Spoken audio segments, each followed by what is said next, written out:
Bonjour et bienvenue dans nos perspectives financières d'aujourd'hui.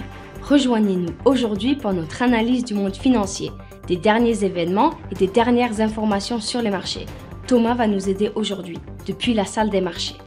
Malgré des victoires contre l'US Security and Exchange Commission et le dépôt de nouveaux ETF Bitcoin, les investisseurs ont retiré près d'un demi-milliard de dollars des produits de crypto-monnaie au cours des 9 dernières semaines, avec des sorties de 54 millions de dollars pour la seule semaine écoulée. Les investisseurs internationaux ont commencé à fuir les actions et les obligations chinoises, alors que la deuxième économie mondiale s'essouffle après 3 années de blocage de l'économie sans Covid. La dette mondiale a atteint un niveau record de 307 000 milliards de dollars au deuxième trimestre de l'année, malgré la hausse des taux d'intérêt qui freinent le crédit bancaire, des marchés tels que les États-Unis et le Japon étant à l'origine de cette hausse, a déclaré l'Institute of International Finance, IF. La dernière session a vu les actions Microsoft gagner 0,7%.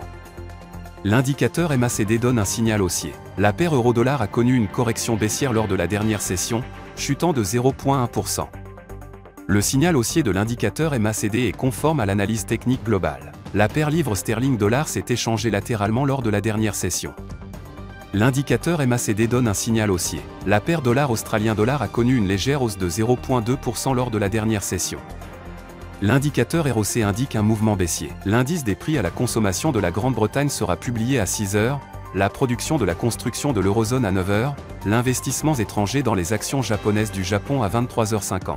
La décision de la Fed sur les taux d'intérêt des États-Unis sera publiée à 18 h, l'investissement en obligations étrangères du Japon à 23h50, l'indice des prix à la production de l'Allemagne à 6 h. Nous espérons que vous avez apprécié nos perspectives du marché d'aujourd'hui. De la part de toute l'équipe, nous vous souhaitons une journée de trading productive. N'oubliez pas de nous rejoindre la prochaine fois pour toutes nos analyses des derniers événements et nouvelles sur les marchés financiers.